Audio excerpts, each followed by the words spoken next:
Masih ingatkah kalian dengan Reinhard Sinaga, pria asal Indonesia yang sempat menggegerkan dunia dan negara Inggris karena kelakuan bejatnya? Assalamualaikum warahmatullahi wabarakatuh. Selamat datang di channel Suka-Suka TV. Masih bersama saya, Lek Gembul, tukang ngoceh yang selalu semangat menghibur kalian dengan konten-konten kriminal yang bisa bikin kalian sedikit tertawa. Oke, pada video kali ini saya akan membahas sebuah kasus yang sempat menggegerkan dunia dan negara Inggris. Kasus yang viral pada tahun 2017 ini melibatkan sesosok pria asal Indonesia, tampan tapi penyuka sesama jenis. Bagaimana kisah kasusnya? Mari kita bahas di sini. Saya perkenalkan, saudara sebangsa kita ini bernama Reinhard Sinaga. Pria unyu-unyu ini berasal dari keluarga mapan dan berpendidikan asal Depok. Sebelum kasusnya viral dan mendunia, Reinhard pernah tercatat sebagai lulusan S1 jurusan arsitektur di Universitas Indonesia. Setelah itu, Reinhard lanjut sekolah S2 dengan 2 jurusan sekaligus, yaitu planologi dan sosiologi di Universitas Manchester. Kemudian pada jenjang berikutnya, dia lanjut lagi ambil S3 jurusan geografi manusia di Universitas Leeds. Namun, belum selesai sekolah S3, nama Reinhard keburu viral dan menggegerkan dunia karena kasus pemerkosaaannya terhadap ratusan pria di Inggris. Wah, malu-maluin Depok aja ini ya. Ayu Ting Ting kecewa pasti ini. Sudah dipastikan Reinhard ini memang kaum hombreng atau penyuka jalur belakang. Saya tidak tahu apakah Reinhard sudah seperti itu sejak di Indonesia atau baru saat di Inggris dia tertular penyakit hombreng ini ya. Yang jelas, kota tempat Reinhard menempuh pendidikan dikenal sangat terbuka untuk kaum hombreng.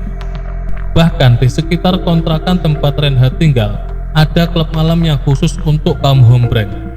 Bagi Reinhard, ini jelas surga dunia ya. Menurut kesaksian temannya, Reinhard gak mau kembali ke Indonesia dikarenakan di Indonesia dia tidak bisa menjalani aktivitasnya sebagai kaum hombreng secara normal. Bahkan kalau di Indonesia, untuk memanjangkan rambut bawah saja dia harus sembunyi-sembunyi. He grew up in a family that has outspokenly said homophobic things. From that point on, moving to Manchester, he came into a very different world. Didn't like going back to Indonesia. Every time he had to go back, he would cut his hair short. Di kota Manchester, hampir setiap malam Reinhard ini keliling kontrakannya untuk cari mangsa. Targetnya adalah pria-pria muda yang baru pulang dari dugem. Sasaran utamanya adalah pria yang pulang dari diskotik dalam keadaan mabuk atau setengah mabuk.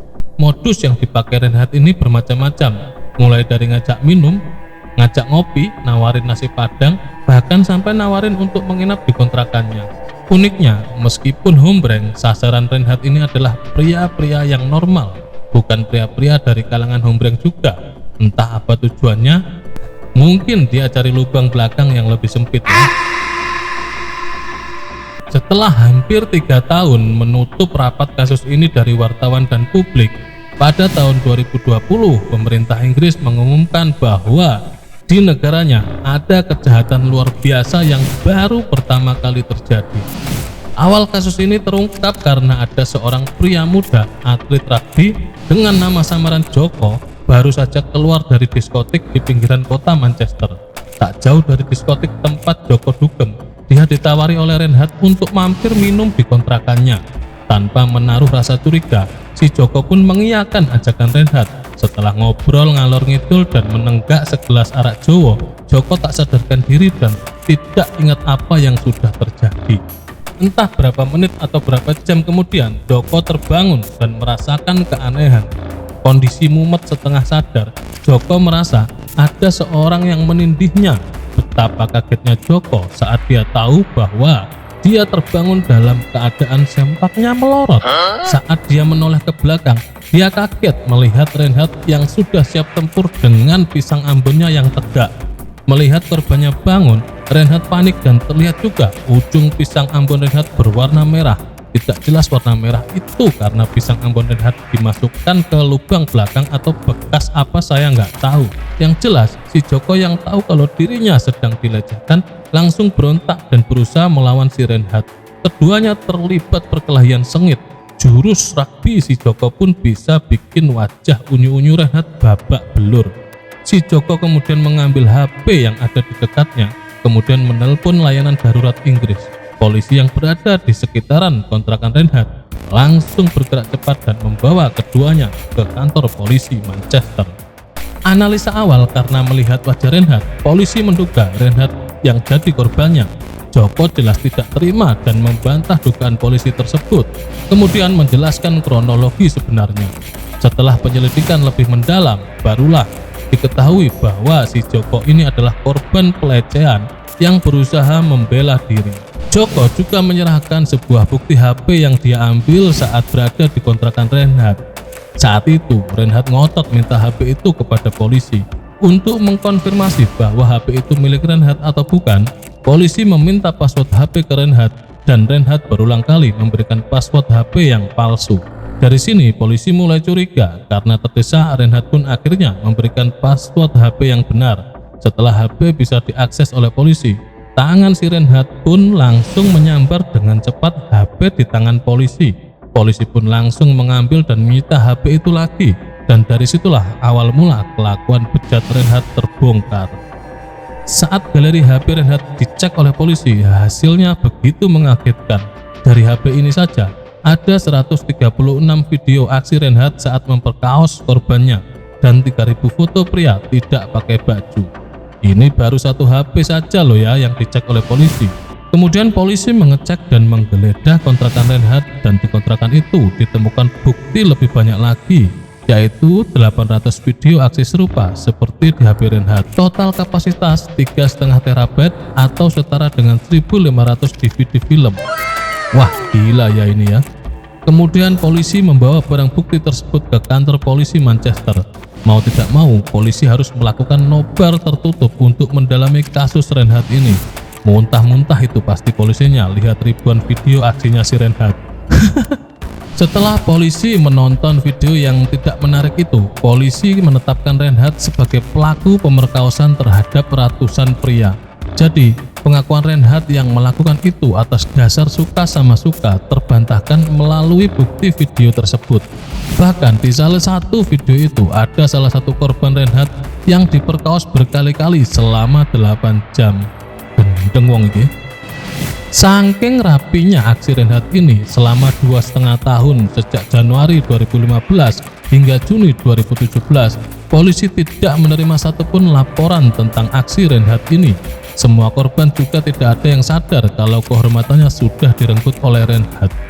Setelah menonton video tidak menarik tadi, polisi pun menelusuri identitas para korban satu persatu. Identitas sebagian besar mereka terungkap lewat foto FB yang diunduh Renhat di HP-nya.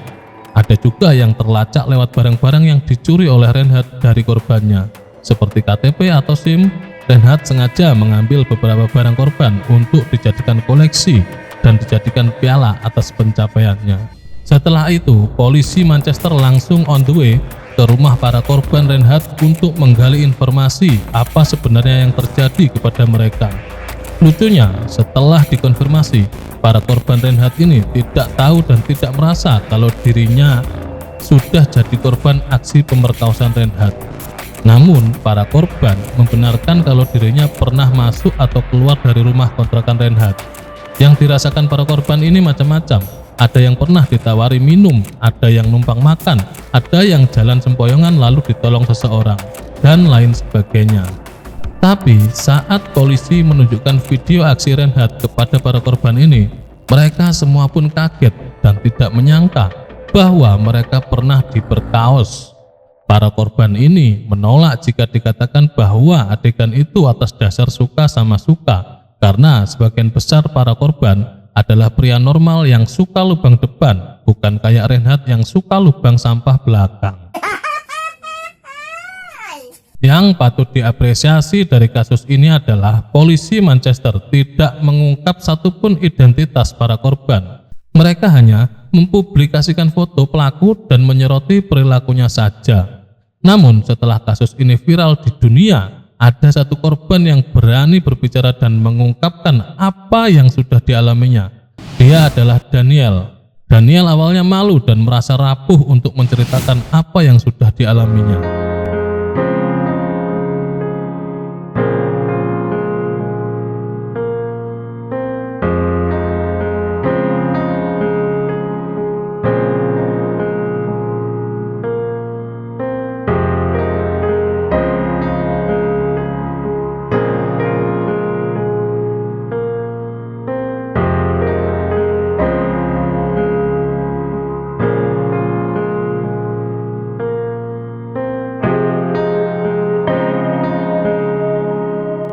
Setelah melewati penyelidikan selama 1 tahun, Reinhardt pun diseret ke pengadilan. Sidang yang dibagi selama 4 tahap itu digelar secara tertutup. Seluruh persidangan tidak diperbolehkan diliput oleh media karena untuk menjaga privasi para korbannya. Dari semua proses persidangan, 190 korban telah terbukti dalam rekaman video yang ditemukan, di mana 159 perkaosan telah terbukti dalam persidangan. Sisanya tidak melapor atau tidak diketahui identitasnya. Januari 2020, pengadilan memutuskan vonis kepada Reinhardt hukuman penjara seumur hidup dengan ketentuan dapat mengajukan pembebasan bersyarat setelah menjalani hukuman selama 40 tahun masa kurungan. Kalau menurut kalian, hukuman apa yang pantas untuk Reinhardt ini? Tulis jawaban kalian di kolom komentar. Terima kasih sudah menonton video ini sampai selesai. Jangan lupa subscribe, like, dan nyalakan loncengnya. Saya akhiri videonya. Assalamualaikum warahmatullahi wabarakatuh.